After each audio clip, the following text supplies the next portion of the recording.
நீதிமன்ற கொலையை பொறுத்தவரையில் இலங்கை அரசு சில சமயங்களில் வேண்டுமென்றே இந்த பாதாள உலக குழுக்களை இல்லாது செய்வதற்கு இதில் பெருமளவாக இராணுவத்தினர் ஈடுபடுவதாக ஒரு சந்தேகம் இருக்கின்றது. இரண்டால் மின்னேறிய இராணுவ முகாமில் இருந்து விடுதலை புலிகளிடம் இருந்து கைப்பற்றியதாக கூறப்பட்டு அங்கு வைக்கப்பட்ட ஆயுதங்களில் கிட்டத்தட்ட 84 T-56 ரக துப்பாக்கிகள் காணாமல் போயின.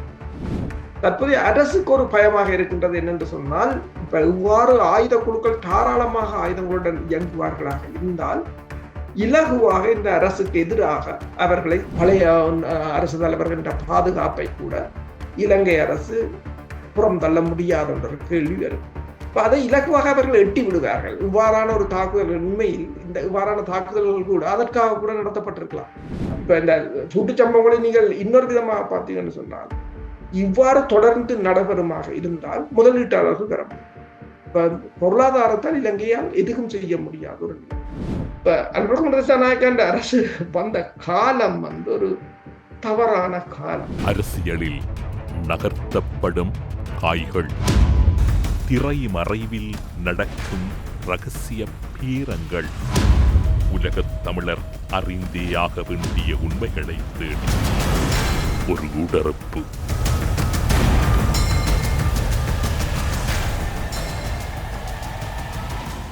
பிரித்தானியாவில் இருக்கும் கலாநிதி பிரபாகரன் எல்லோராலும் நன்கு அறியப்பட்டு பரிச்சயமான இராணுவ ஆய்வாளர் வேல்ஸிலிருந்து அரோஸ் அவர்களை ஊடறுப்பு நிகழ்ச்சியோடு இணைத்திருக்கின்றோம். ஊடறுப்பு நிகழ்ச்சியின் சார்பில் உங்களை வரவேற்பதில் மகிழ்ச்சி. வணக்கம். வணக்கம் தமிழரசு ஊடறுப்பு நேயர்களுக்கு அன்பு இருந்த வணக்கம். இலங்கையின் இப்போதைய சூழ்நிலை என்பது சற்று பாதுகாப்பு நிலவரம் என்பது கேள்விக்குள்ளாகி இருப்பதாக எதிர்க்கட்சி கூறுகின்றது. அதிலும் குறிப்பாக எதிர்க்கட்சி தலைவர் சஜித் பிரேமதாஸ் அவர்கள் குறிப்பிடுகின்றார், அனுரகுமார திசாநாயக்க எதிர்க்கட்சியில் இருக்கும்போது நாற்காலிகளையும் மேசைகளையும் எடுத்து வாருங்கள், தேசிய பாதுகாப்பு பற்றி உங்களுக்கு பாடம் கற்பிக்கின்றேன் என்றவர் இப்போது நீதிமன்ற தாக்குதல் ஒன்று இடம்பெற்ற பின்னர் அவை தொடர்பில் தேசிய பாதுகாப்புக்கு அச்சுறுத்தல் இல்லை என்கின்றார். அனுரகுமார திசாநாயக்க தன்னுடைய செயற்பாடுகளை வளமை போன்று இயக்கிக் கொண்டிருக்கின்றார். நீதிமன்றத்துக்குள் துப்பாக்கிச்சூடு இடம்பெற்றிருக்கின்றது. கொழும்பில் ஆங்காங்கே துப்பாக்கிச்சூட்டு சம்பவங்கள் இடம்பெறுகின்றன. இராணுவ ரீதியாக இதனுடைய உங்களுடைய பார்வை என்னவாக இருக்கின்றது? உண்மைதான்.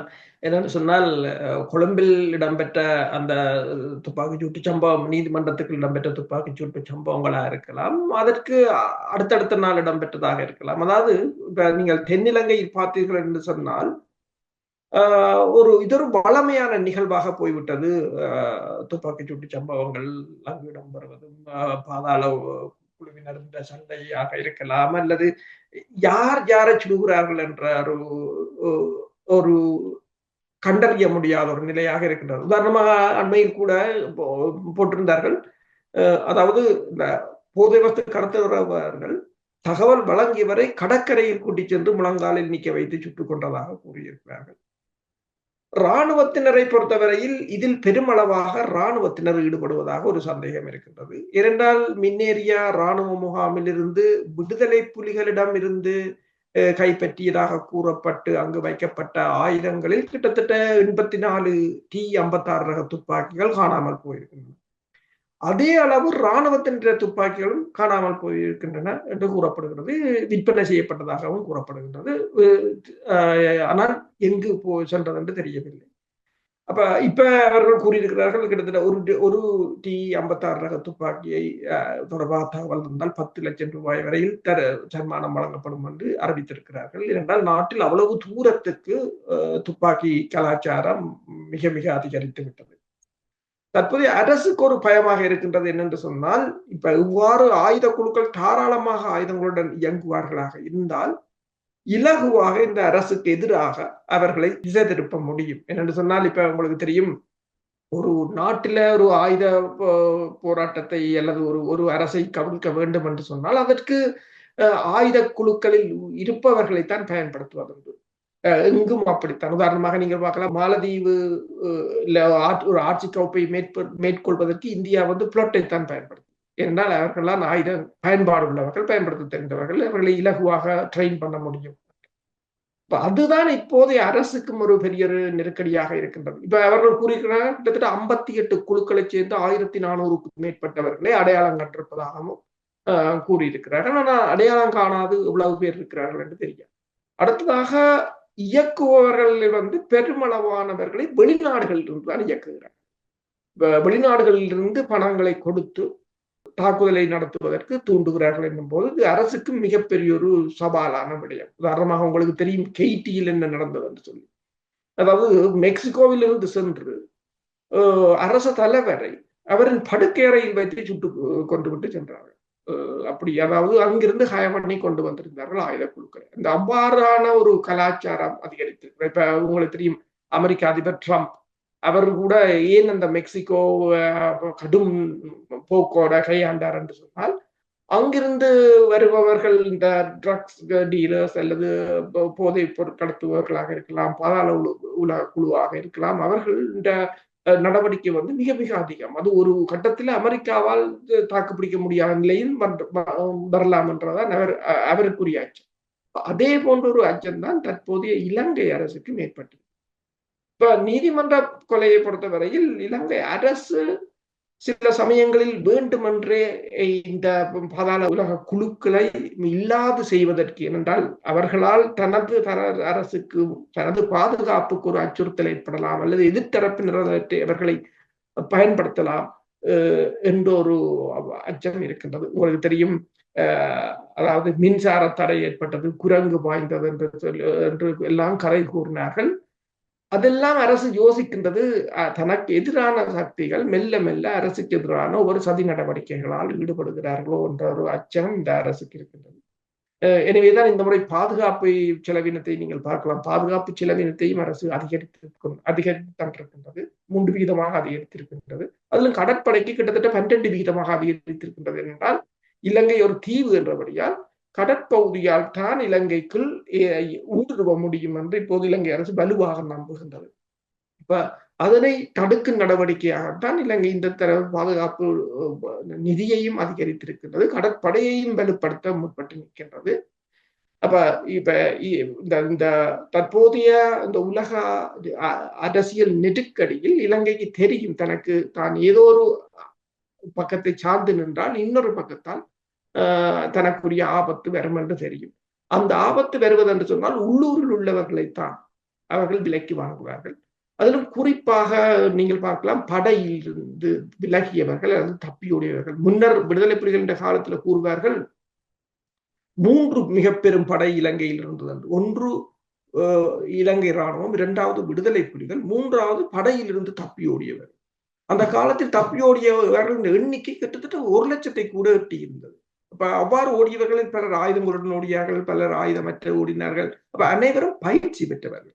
அதுதான் இந்த இலங்கை அரசுக்கு இப்போது இருக்கின்ற நெருக்கடி. நீங்கள் கூறுகின்ற இந்த விடயம் தொடர்பில் ஜனாதிபதி அஸ்கிரிய மல்வத்த பீடங்களை சந்திக்கின்ற போது ஒரு விடயத்தை வலியுறுத்தி இருக்கின்றார். தற்போது பாதாள உலக குழுக்களிடையே நடந்து வரும் மோதல்களை வேறு வெளிப்புற குழுக்கள் இயக்குகின்றன என்றும், பாதுகாப்பு படையின் சில உறுப்பினர்கள் அவர்களுக்கு இரகசியமாக உதவுகிறார்கள் என்றும் உளவுத்துறை வெளிப்படுத்தியுள்ளதாக அவர் அஸ்கிரிய மல்வத்த பீடத்திடம் கூறியிருக்கின்றார். தேசிய பாதுகாப்புக்கு அச்சுறுத்தல் இல்லை என்று கூறிய அனுரகுமார திசாநாயக்க எதற்காக அவசரமாக அஸ்கிரிய மல்வத்த பீடங்களை சந்திக்க வேண்டும்? ஏதோ ஒரு வேலை திட்டம் தொடர்பில் சென்றிருந்தாலும் கூட இது சற்று சந்தேகத்தை ஏற்படுத்துகின்றதല്ലോ. உண்மைதான். ஏனென்று சொன்னால் இலங்கை அரசில் 2 பிரதான காரணிகள். ஒன்று அரசியல், அதாவது இனவாதம் மிகப்பெரிய ஒரு தாக்கத்தை ஏற்படுத்துவது அரசில். 2வது மதம். இலங்கையின் மதவாதம் என்று கூறும்போது இலங்கையின் பௌத்த மதம் அரசியலில் அவர்களின் தலையீடுகள் மிக மிக அதிகம். அஸ்கரிய பீடமாக இருக்கலாம், மல்வத்த பீடமாக இருக்கலாம், அவர்கள ஈடுபாடு அரசியலில் அதிகம். உங்களுக்கு தெரியும் அரசியலில் பௌத்த துறவிகள் என்ற ஈடுபாடு எவ்வளவு அதிகம் என்று சொல்லி. அங்கு போய் பேசியதன் விடயம் என்ன, முக்கியமான விடயங்களைத்தான். இப்ப உதாரணமா நீங்க பாத்தீங்கன்னு சொன்னால், ஒரு புதுசாக பதவி ஏற்கும் போது அல்லது ஒரு விழாவாக இருக்கும் போது, அப்ப முக்கியமான தருணங்களில் தான் அவர்கள் அங்கு செல்வது. இப்ப இவர் அங்கு செல்கிறார் என்னும் போது ஒரு முக்கியமான தகவலாகத்தான் அதனை பார்க்க முடியும். அவர் கூறியது போல உண்மைதான், வெளிநாட்டு சக்திகள் இலங்கைக்கு எதிராக இயங்குகிறார்கள் என்பது உண்மை. உதாரணமாக நீங்க பார்க்க போனால், இப்ப இந்தியாவை பொறுத்தவரையிலும் இந்தியாவுக்கும் இலங்கைக்கும் இப்போது ஆகாத ஒரு விடயம் அதானி குழுமம் மன்னாரிலிருந்து வெளியேற்றப்பட்டது. மன்னார் பூநகரி. இப்ப பூநகரியை மன்னாரையும் ஒரு கேந்திர முக்கியத்துவம் வாய்ந்த இடமாகத்தான் இந்தியா கருதியது. ஆனால் அங்கிருந்து வெளியேற்றியது என்பது ஒரு மிகப்பெரிய ஒரு வெற்றியாகத்தான் பார்க்கலாம் இந்த பூகோள அரசியல் போட்டியில். என்று சொன்னால் உங்களுக்கு தெரியும், அநிலத்தீவு பகுதிகளில் சீனா மேற்கொள்ள இருந்த திட்டத்தை நிறுத்தித்தான் இந்தியா அதனை கையகப்படுத்தியிருந்தது. அந்த திட்டத்தை கிட்டத்தட்ட சீனா கொண்டு சென்று மாலத்தீவில் தான் அதை போட்டிருந்தது. இப்போது அதிலிருந்து திருப்பவும் இல்லை, இந்தியா வெளியேறி இருக்கின்றது என்று சொன்னால் தற்போது இந்தியா அந்த ப்ராஜெக்டில் இல்லை. இலங்கைக்கு தெரியும் தங்களுக்கு யாரால் ஆபத்து வரும் என்று இலங்கைக்கு தெரியும். ஆனால் இப்ப நீங்கள் கூறியது போல வெளிநாட்டு சக்திகள் பெருமளவான கொலைகளை நீங்கள் பார்த்தீர்கள் சொன்னால் வெளிநாட்டில் இருந்துதான் அதற்குரிய நிதி உதவிகள் போகின்றது, திட்டங்கள் போகின்றது, எல்லாம் அங்கு வெளிநாடுகள் இருந்துதான் போகின்றது. அப்ப அவ்வாறு போகும்போது அரசியல் மாற்றத்தை கூட அவர்கள் செய்ய முடியும் என்று இலங்கைக்கு தெரியும். உதாரணமாக பார்த்தீங்கன்னு சொன்னால் இப்ப டொனால்ட் ட்ரம்ப் கூறிய கருத்தின்படி டெல்லியில் கடந்த வருடம் இடம்பெற்ற இல்லை இந்தியா இந்த பொது தேர்தலில் ஒரு மாற்றத்தை ஏற்படுத்துவதற்காக US8 வந்து $21 மில்லியன் செலவழித்ததாக கூறியிருக்கிறார்.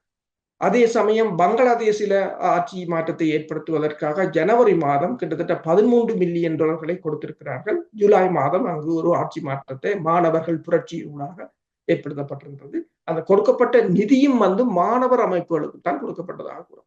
அதே போல மோல்டோவாவில் கிட்டத்தட்ட $22 மில்லியன் கொடுத்திருந்தார்கள் ஒரு ஆட்சி மாற்றத்தை ஏற்படுத்துவது. இப்படி அது ஏராளம்.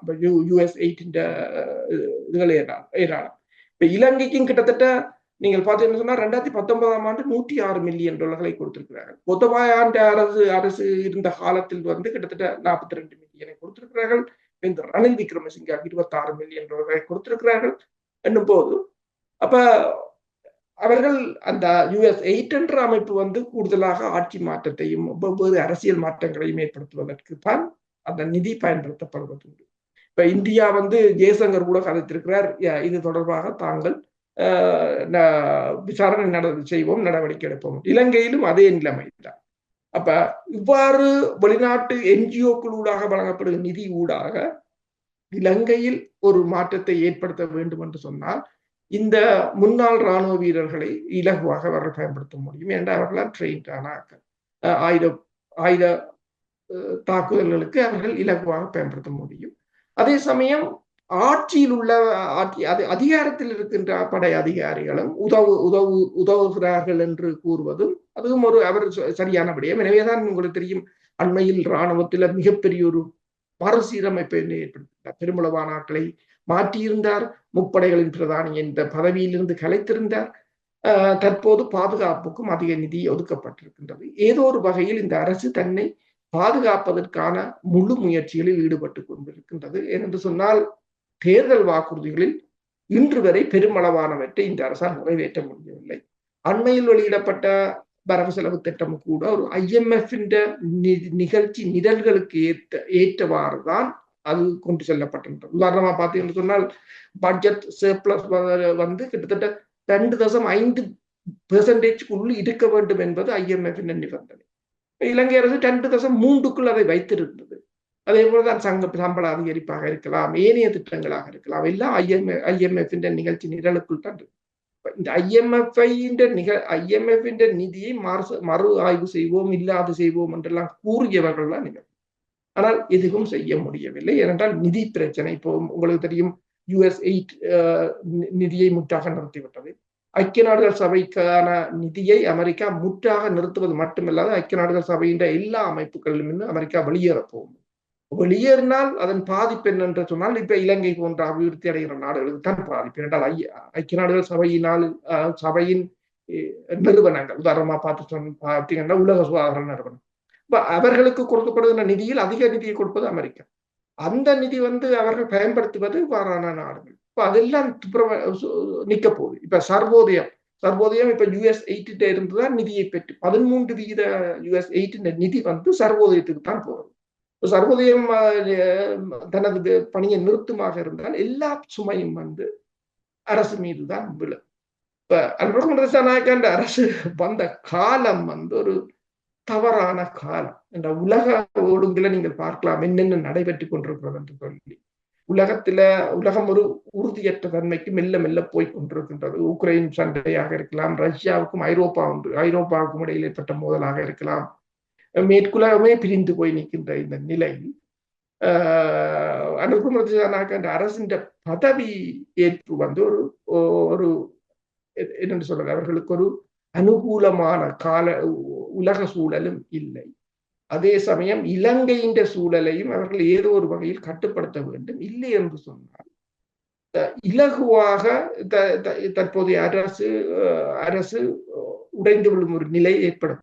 எனவேதான் அவர்கள் அந்த பாதாள உலக குழுக்களையோ அல்லது காணாமல் போன ஆயுதங்களை தேடி கண்டுபிடிப்பதிலேயோ பாதுகாப்புக்கு அதிக நிதி ஒதுக்குவதிலேயோ அதிக கவனம் செலுத்துவது. ஒட்டுமொத்தத்தில் உங்களுடைய கருத்தின் அடிப்படையில் பார்க்கின்ற போது இலங்கையின் ஆட்சி பெரும் சவாலுக்கு உட்படுத்தப்பட்டிருக்கிறது. இலங்கை ஆட்சியின் பங்காளர்களாக இருக்கக்கூடிய படையினரால் என்று எடுத்துக்கொள்ளலாம். உண்மைதான். என்னென்று சொன்னால் படையினரை பொறுத்தவரையில் அண்மையில் கூட ஒரு தென்னிலங்கை பத்திரிகை ஒன்றை தெரிவித்திருந்தது. ஆட்சி மாறி இருக்கிறது, ஆட்கள் புதிதாக ஆட்சிக்கு வந்திருக்கிறார்கள், ஆனால் சிஸ்டம் அப்படியே தான் இருக்கிறது, பழைய சிஸ்டம் அப்படியே தான் இருக்கிறது. இப்ப உதாரணமாக பார்த்தீங்கன்னு சொன்னால் அரச உதவி அரசாங்க அதிபர்களாக இருக்கலாம், கிராம சேவகர்களாக இருக்கலாம், காவல்துறை அதிகாரிகளாக இருக்கலாம், திணைக்களங்களின் தலைவர்களாக இருக்கலாம், எல்லோரும் அப்படியே தான் இருக்கிறார்கள்.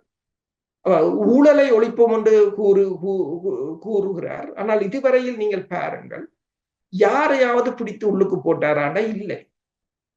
யாரையாவது இதுவரையில் ஜெயிலுக்கு யாரையாவது ஊழல் செய்தார்கள் என்று சொல்லி போட்டிருக்கிறார்களா இல்லை. ஒவ்வொரு விசாரணையும் செய்ய போகிறோம் என்று சொல்கிறார்கள். அதை மெதுவாக காலம் தாழ்த்தி கொண்டு செல்கிறார்களே தவிர அவர்களால் ஒன்றும் நகர முடியவில்லை. என்று சொன்னால் இந்த சிஸ்டத்துக்கு வெளியிலிருந்து கதைக்கலாம், பெருமளவில் நாங்கள் வெளியிலிருந்து கதைக்கலாம், அது செய்வேன் இது செய்வேன். அந்த சிஸ்டத்துக்குள் வந்த பிற்பாடுதான் அது இந்த நிலைமை விளங்கும். இப்ப நீங்கள் சொன்னது போலதான் அந்த அரசை பொறுத்தவரையில் தன்னை தக்க வைப்பதற்குத்தான் இப்போது இந்த அரசு போராடுகிறது.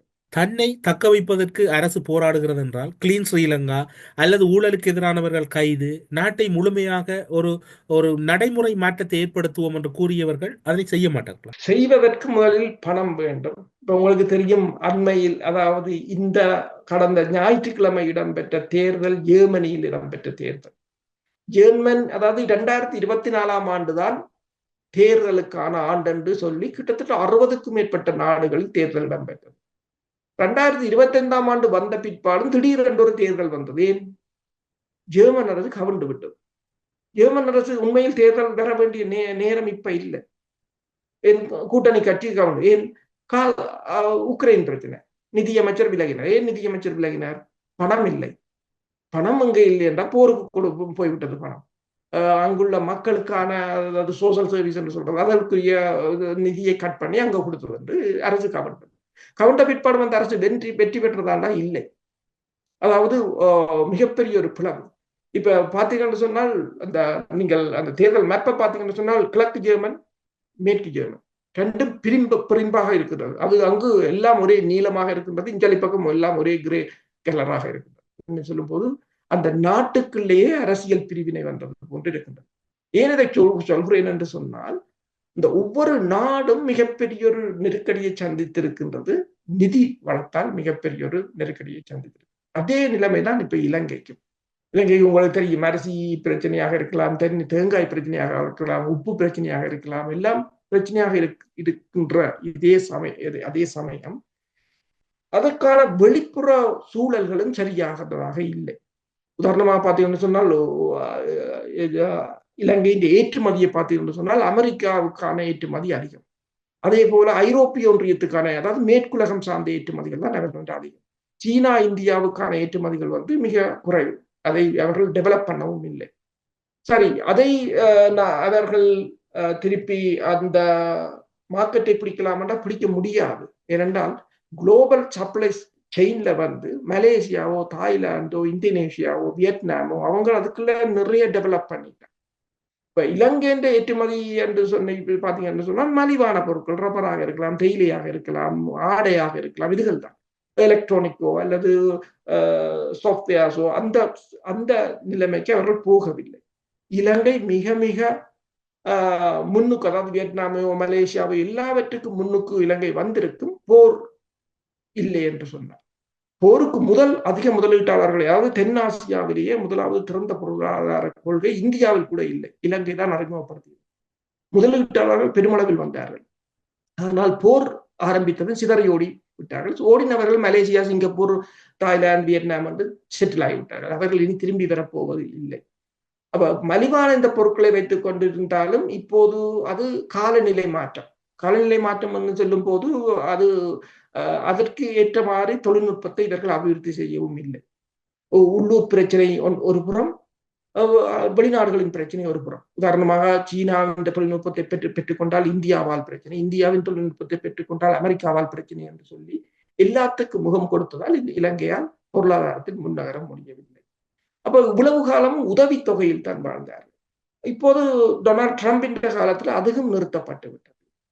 அதாவது என்ஜிஓக்கள் உதவிகளும் நீக்கப் போகின்றது, ஐக்கிய நாடுகள் சபையின் உதவிகளும் நீக்கப் போகின்றது. அப்ப அடுத்தது என்ன என்ற கேள்வி இருக்கின்றது. அப்ப இவ்வளவு இந்த நிதி நெருக்கடிகளுக்கு மத்தியில் இலங்கையால் தான் கொடுத்த வாக்குறுதிகளை நிறைவேற்ற முடியாது. அதே சமயம் இலங்கை தற்போதைய நிலையில் இவ்வளவு நெருக்கடிகளுக்கு மத்தியில் அதாவது ஊழல் செய்தார்கள், அது செய்தார்கள் என்ற எதிர்த்தரப்பின் மீது கை வைப்பதும் இலங்கையால் முடியாத காரியம். என்றால் நாட்டில் ஒரு குழப்ப நிலை வந்தால் அதை சமாளிக்கக்கூடிய நிலையில் அரசு இல்லை. ஏனென்றால் அரசின் பொருளாதார கொள்கைகள் இன்னும் சரியாக நடைமுறைப்படுத்தப்படவில்லை என்று சொன்னால் மக்களுக்கு ஓரளவு ஒரு அதிருப்தி வரும். அப்ப மக்கள் இன்னும் அந்த நிலைக்கு வராத நிலையில் அரசு துணிஞ்சி எதிர்த்தரப்புகள் மீது கை வைக்க முடியாத ஒரு நிலை. துப்பாக்கிச்சூட்டு சம்பவங்கள் இடம்பெற்ற பின்னர் அரசு தரப்பில் இன்னும் ஒரு தகவல் வெளியாகி இருக்கின்றது. இலங்கையின் முன்னாள் ஜனாதிபதி மஹிந்த ராஜபக்ச உள்ளிட்ட முன்னாள் ஜனாதிபதிக்கு வழங்கப்பட்ட பாதுகாப்பு மறு ஆய்வு செய்யப்பட உள்ளதாக புலனாய்வு தரப்பினரை மேற்கோள் காட்டி கொழும்பு ஊடகங்கள் செய்தி வெளியிட்டிருக்கின்றன. பாதுகாப்பில் விலக்கப்பட்டது, அதனால் பல லட்சம் ரூபாய்கள் அரசுக்கு லாபம் என்று கூறப்பட்டது. இப்போது துப்பாக்கி தாக்குதல்கள் அதிகரித்திருக்கின்றன, பாதுகாப்பு தொடர்பில் மீளாய்வு செய்வதாக அரசினுடைய தகவல் கூறுகின்றது. என்ன சம்பவம்? என்னென்று சொன்னால், அரசு ஒரு நிலைப்பாடை எடுக்கும் போது அதனை இலகுவாக மாற்றக்கூடிய வல்லமை எதிர்த்தரப்புக்கோ அல்லது அரசுக்கு எதிரான வெளிநாட்டு சக்திகளுக்கோ இருக்கிறது என்றதைத்தான் உண்மையில் காட்டுகின்றது. உதாரணமாக இந்த அதாவது மிகவும் பாதுகாப்பான பிரதேசத்தில் இலகுவாக ஒரு துப்பாக்கி சூட்டை நடத்திவிட்டு செல்லலாம் என்றது ஒரு புறம் இருக்க, தொடர்ச்சியாக கொழும்பும் அதை சுற்றியுள்ள பகுதிகளில் இடம்பெறுகின்ற தாக்குதல்கள் ஒரு புறம் இருக்கு. இவற்றையெல்லாம் தடுக்க முடியாது என்னும் போது, உதாரணமாக அந்த பழைய அரசு தலைவர்கின்ற பாதுகாப்பை கூட இலங்கை அரசு புறம் தள்ள முடியாது என்ற கேள்வி வரும். அதை இலகுவாக அவர்கள் எட்டி விடுவார்கள். இவ்வாறான ஒரு தாக்குதல், உண்மையில் இந்த இவ்வாறான தாக்குதல்கள் கூட அதற்காக கூட நடத்தப்பட்டிருக்கலாம். அது இலகுவானது ஒன்று. ஏனென்று சொன்னால், அனுரகுமார திசாநாயக்க அரசை பொறுத்தவரையில் இப்போது வந்தவர்கள், ஆனால் முன்னே இருந்தவர்கள் எத்தனையோ காலமாக அதில் தான் இருந்தவர்கள், அதே சிஸ்டத்தில் தான். வெளிநாடுகளில் உங்களுக்கு தெரியும், அவர்களுக்கு இருக்கிற சொத்துக்களாக இருக்கலாம், நிதிகளாக இருக்கலாம். அண்மையில் கூட நாங்கள் கதைத்திருந்தோம், கிட்டத்தட்ட 36 பில்லியன் டாலர்கள் சுவிஸ் வங்கியில் இருக்கு என்று சொல்லி. இலங்கையின் மொத்த ஜிடிபியின் 1/3 பங்கு அவங்கள்ட்ட இருக்குது. அப்ப அந்த நிதியை வச்சுக்கொண்டு எதுவும் செய்யலாம் இலங்கைக்கு என்ற ஒரு நிலைமை இருக்கின்றது. அப்ப இனி இவ்வாறான துப்பாக்கிச்சூட்டு சம்பவங்கள் இடம்பெறுகின்ற சமயம் பாதுகாப்பை குறைக்க முடியாது என்ற ஒரு வாதம் எழுகின்றது. மீண்டும் அந்த பாதுகாப்பை அதிகரிக்க வேண்டிய ஒரு நிலை. இப்ப எங்கு இவர்கள் இப்ப நிதியை சேமிக்க போகிறார்கள் என்ற ஒரு சிக்கல் எழுகின்றது. இப்ப பாருங்கள், இதே தாக்குதல் சம்பவங்களால் தான் பாதுகாப்பு நிதியும் மேலும் அதிகரித்திருக்கின்றது. 3 வீதத்தால் மேலும் அதிகரித்திருக்கின்றது. கிட்டத்தட்ட 430 பில்லியன் ரூபாய்களாக அதிகரித்திருக்கின்றது இந்த முறை பாதுகாப்பு செலவீனம். ஆனால் வருமானம் என்று பார்த்தால் இலங்கை அரசை பொறுத்தவரையில் பெருமளவான முதலீடுகளும் இல்லை, வருமானமும் இல்லை. அடுத்தது இன்னொரு பிரச்சனை என்னவென்று சொன்னால், இவ்வாறு தொடர்ச்சியாக துப்பாக்கிச்சூட்டு சம்பவங்கள் இடம்பெறுமாக இருந்தால், இலங்கையின் பாதுகாப்பு ஒரு கேள்விக்குறியாக இருக்குமாக இருந்தால் முதலீட்டாளர்கள் வரமாட்டார். அப்ப அனுரகுமார திசாநாயக்காவின் அரசின் இப்போதைய நோக்கம் என்னென்று சொன்னால், முதலீட்டாளர்களை கொண்டு வர வேண்டும். இல்லை என்று சொன்னால் அரசு தப்பி பிழைப்பது கடினம். முன்னைய அரசுக்கு ஏற்பட்ட நிலைமைதான் வரும். ஆனால் இவ்வாறான ஒரு மாற்றம், இப்ப அனுரகுமார திசாநாயக்காவின் அரசு வந்திருக்கின்றது, புது அரசு வந்திருக்கின்ற, இவர்கள் வர வேண்டியது ஒரு தடவை தான் இவர்கள் வருவார்கள். பழைய அரசுகள் மாதிரி அடிக்கடி வர முடியாது. இவர்களுக்கு ஒரு சந்தர்ப்பங்கள்லாம் வழங்கப்படும். அந்த சந்தர்ப்பமும் தவற விடப்படமாக இருந்தால் மீண்டும் அந்த இடத்தை பிடிப்பது என்பது கடினமான விடயம். அப்ப இப்ப இந்த சூட்டு சம்பவங்களை நீங்கள் இன்னொரு விதமாக பார்த்தீங்கன்னு சொன்னால், இவ்வாறு தொடர்ந்து நடைபெறுமாக இருந்தால் முதலீட்டாளர்கள் வரமாட்டார். பொருளாதாரத்தால் இலங்கையால் எதுவும் செய்ய முடியாத ஒரு நிலை. இந்தியாவுக்கு கூட உங்களுக்கு தெரியும், இந்தியாவை பொறுத்தவரையில் இதுவரையில் நீங்கள் யோசித்து பாருங்கள், இந்தியாவின் இலங்கைக்கான உதவிகளையோ எதையாவது எடுத்து பார்த்தால் இலங்கையை ஒரு ஒரு என்னன்னு சொல்ல இயங்குகின்ற நிலையில் மட்டும்தான் இந்தியா வைத்து பார்க்க விரும்புகிறது. இலங்கையை மிகவும் அபிவிருத்தி அடைந்த நாடாகவோ இலங்கை பொருளாதாரத்தில் ஒரு வளர்ந்த நாடாகவோ வருவதை இந்தியா விரும்பாது. அதன் உதவி திட்டங்களை நீங்கள் பார்த்தீங்கன்னா தெரியும். வீட்டை கட்டி குடிப்பது, அவர்களுக்குரிய உதவிகளை கொடுப்பது, பொருளாதார தடையின் போது பொருளாதார வீழ்ச்சியின் போது மீட்டு விடுவது, அவ்வளத்தோடு நிறுத்தி விடுவார். தொழில்நுட்பத்தை கொடுப்பதாகவும் இல்லை, இலங்கையை வளர்ப்பதாகவும் இல்லை. அதற்கு சீனா உதவி வந்தாலும் அதனை இந்தியா ஏதோ ஒரு வகையில் தடுத்து விடுவதும். இப்போதைய நிலையில் நீங்கள் பார்த்தீங்கன்னு சொன்னால் அவர் கூறியது சரி, புறசக்திகளின் பிரச்சனைகள் மிக மிக அதிகமாக இருக்கின்றது. இப்ப யுஏக்கு கூட அனுகுமார திசாநாயக்கா போனது முதலீட்டாளர்களை கொண்டு வருவதற்கு. அமெரிக்காவின் மிகப்பெரிய ஒரு செல்வந்தர், ஓரக்கிள் நிறுவனத்தின் அதிபர், டோவ் என்ற பங்கு சந்தையின் தலைவர், இப்படி பலரை, டொனி பிளேயரை கூட சந்தித்திருந்தார் இந்திய பிரித்தானியாவின் பழைய பிரதமர். அவர்கள் எல்லோரும் ஒன்றை கூறினாக, நாங்கள் எங்களுக்கு ஒரு ஸ்ட்ராட்டஜியை போட்டு தருகிறோம், எவ்வாறு இலங்கையின் பொருளாதாரத்தை உயர்த்துவது என்று போட்டு தருகிறோம், முதலீடுகளை கொண்டு வருகிறோம் என்று கூறினார்கள். ஆனால் இப்ப நடைபெறுகின்ற சம்பவங்கள் எல்லாம் அதற்கு எதிர்மறையாகத்தான் இருக்கின்றன. உங்களுக்கு தெரியும், கடந்த ரணில் விக்ரமசிங்கவின் ஆட்சி காலத்தில் இலங்கைக்குள் நுழைந்த அமெரிக்காவினுடைய புலனாய்வு அமைப்புகள், இதர நாடுகளின் புலனாய்வு அமைப்புகள் எல்லாம் கணிசமான வகையில் இலங்கைக்குள் உளவு வேலைகளை நோட்டமிட்டுக் கொண்டிருந்தன. இப்போது அவற்றினுடைய செயற்பாடு வெளியில் எதுவுமே தெரியவில்லை என்றால் அவர்கள் வெளியேறி விட்டார்கள் என்று அர்த்தம் கொள்ளலாம். வெளியேறுவதென்றது முடியாத காரியம். என்னென்று சொன்னால், அமெரிக்கா ஐரோப்பாவிலிருந்து படையினரை விலக்குகின்றது மெல்ல மெல்ல. கிரீஸ்ல உக்ரைன் சமர் ஆரம்பித்த பிற்பாடு கிரீஸ்ல ஒரு விநியோக தளம் ஒன்றை அமெரிக்கா அவசரமாக நிறுவியிருந்தது. அங்கிருந்துதான் அதிகமான விநியோகங்களை உக்ரைனுக்கு அமெரிக்கா வழங்கி கொண்டிருந்தது. இப்போது அதையும் மூடப்போவதாக இந்த வாரம் தகவல்கள் வந்திருக்கின்றன. இப்ப அமெரிக்காவின் நோக்கம் என்னென்று சொன்னால், இந்தோ பசிபிக் என்று சொல்றது, அதாவது இந்து சமுத்திர பிராந்தியம் தான் மிக முக்கியமாக இருக்கின்றது. இப்போது உக்ரைன் பிரச்சனையில் ரஷ்யாவுடன் அமெரிக்கா ஒத்து போவதற்குரிய காரணமே சீனாவையும் ஈரானையும் அதனிலிருந்து தனிமைப்படுத்துவதற்காகத்தான். அது எவ்வளவு தூரம் சாத்தியமாகும் என்று தெரியாது. ஆனால் அப்ப அமெரிக்கா தனது பிரதான எதிரியாக சீனாவைத்தான் பார்க்கின்றது. அப்ப சீனாவை பிரதான எதிரியாக பார்க்கும் போது அமெரிக்கா அதிபரின் அடுத்த நகர்வு சீனா தொடர்பாகத்தான் இருக்கு. அப்ப சீனா தொடர்பாக இருக்கும் என்று சொன்னால் இலங்கை அவர்களுக்கு ஒரு முக்கியமானது. அமெரிக்காவின் கொள்கை உண்மையில் நீங்கள் பார்க்கலாம், புதிதாக வந்த வெளிவார செயலாளர் மார்க்கோ ரூபியோ என்ற கருத்தாக இருக்கலாம், அல்லது பாதுகாப்பு அமைச்சர் கருத்தாக இருக்கலாம், அல்லது தேசிய பாதுகாப்பு ஆலோசகர் கருத்தாக இருக்கலாம். எல்லோரும் கருத்தும் ஒரே விதமாகத்தான் இருக்கின்றது. அவர்கள் ஐரோப்பாவை கவனம் செலுத்தவில்லை. அவர்கள் ஒன்று கூறியதொன்றுதான், ஐரோப்பாவுக்கு அவர் கூறியதொன்றுதான், ரஷ்யாவின் பிரச்சனை உங்கள் பிரச்சனை, நீங்கள் பார்த்துக் கொள்ளுங்கள் ஐரோப்பாவுக்கு, நாங்கள் உங்களுடன் மினக்கிட முடியாது, எங்களுக்கு ஆசிய கண்டத்தில் பணி இருக்கின்றது. எனவேதான் உங்களுக்கு தெரியும், நரேந்திர மோடி அவர்கள் போன போது அமெரிக்கா கொடுத்த வரவேற்பு எவ்வாறு இருந்தது என்று சொல்லி. ஏனென்றால் அமெரிக்கா தற்போது சீனாவுக்கு எதிராக ஒரு அடியாளை தேடுகிறது. ரஷ்யாவுக்கு எதிராக எவ்வாறு உக்ரைனை பயன்படுத்தி கைவிட்டார்களோ அதே போல சீனாவுக்கு எதிராக ஒரு அடியாளை தேடுகிறது. அதற்கு இந்தியாவைத்தான் அவர்கள் தெரிவு செய்திருக்கிறார்கள். இந்தியாவை அதை ஏற்றுக்கொள்வதற்கான அழுத்தங்களை இந்தியாவுக்கு தொடர்ந்து கொடுத்து கொண்டுதான் இருக்கிறார்கள். அப்ப இந்தியாவுக்கே எவ்வளவு அழுத்தம் என்றால் இலங்கையை உங்களுக்கு தெரியும். இப்ப ஆட்சி மாறினாலும் அமெரிக்காவின் கொள்கைகளில் பெரிதளவு மாற்றம் ஏற்படாது.